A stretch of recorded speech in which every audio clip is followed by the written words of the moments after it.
হযরতে আবু জুনাইদ ইমরান ইবনে হুসাইন আল খুজাই রাদিয়াল্লাহু তাআলা আনহু থেকে বর্ণিত, জুহাইনা গোত্রের এক মহিলা জিনার কারণে গর্ভবতী হয়ে রাসূলুল্লাহ সাল্লাল্লাহু আলাইহি ওয়াসাল্লামের দরবারে এসে বলল, ইয়া রাসূলাল্লাহ, আমি শাস্তির যোগ্য, অন্যায় করেছি, তা আমাকে এর জন্য শাস্তি দেওয়া হোক।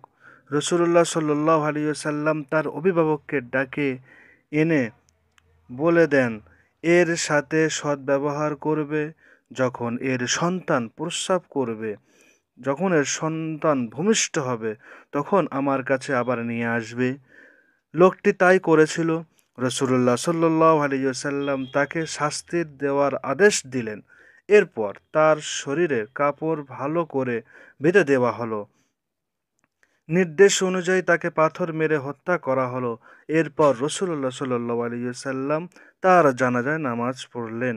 হযরতে ওমর ফারুক রাদিয়াল্লাহু তাআলা আনহু বললেন, ইয়া রাসূলাল্লাহ, আপনি জিনাকারীর জানাজায় নামাজ পড়াচ্ছেন কেন? রাসূলুল্লাহ সাল্লাল্লাহু আলাইহি ওয়াসাল্লাম বললেন, সে এমন তওবা করেছে যে তা ৭০ জন মদিনাবাসীর মধ্যে ভাগ করে দিলেও তা সকল মুক্তি পেয়ে যাবে যথেষ্ট। সেই মহিলা তার নিজের প্রাণ মহান পরাক্রমশালী আল্লাহর সন্তুষ্টির উদ্দেশ্যে বিচ্ছিন্ন কুরবানি করে দেয়।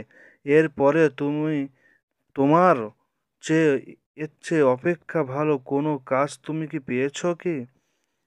রেওয়ায়েত মুসলিম শরীফে ১৬৯৬ হাদিস, তিরমিজিতে পাওয়া যাবে ১৪৩৫ নম্বর হাদিস। ভিডিওটি ভালো লাগলে লাইক, শেয়ার এবং চ্যানেলটিকে সাবস্ক্রাইব করে দেবেন। আসসালামু আলাইকুম।